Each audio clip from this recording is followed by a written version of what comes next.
Tout commence par l'arbre. Ici, c'est une forêt principalement de châtaigniers, chênes, châtaigniers. Après, au milieu de tout ça, il y a aussi plein d'essences qui ne sont pas forcément des arbres monumentaux. On va avoir des veinages, des couleurs intéressantes qu'on ne trouve pas forcément dans les autres, dans les grosses essences. Pour moi, ça c'est excessivement intéressant. On est sur un vieux chêne creux qui a été usé par le temps et les intempéries, mais qui a encore une matière qui est tout à fait saine et puis exploitable. Après, à moi de trouver quelque chose à faire là-dedans.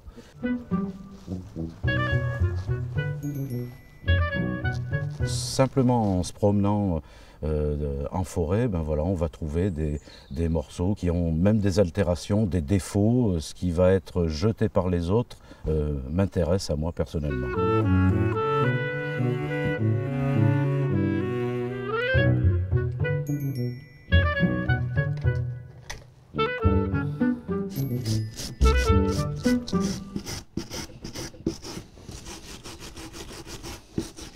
La première étape, c'est le nettoyage pour donc éliminer toutes les mauvaises parties. Après, je vais voir ce qui reste. Et puis l'idée vient tout de suite ou vient pas tout de suite, ça dépend.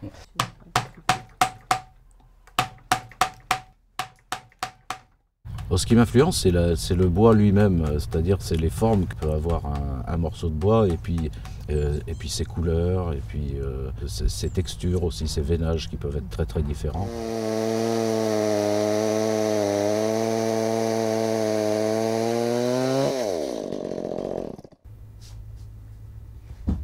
D'aucuns diront que je suis artiste, moi je ne sais pas du tout si je suis artiste ou pas. Je fais selon mon instinct, mais au départ je suis artisan.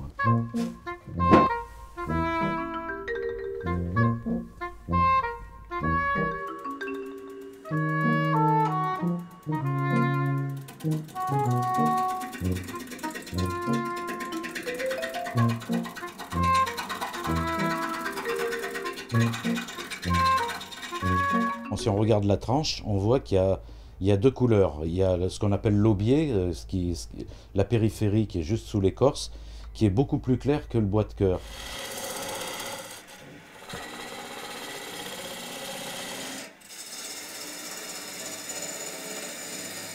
Je défends l'utilisation d'outils simples.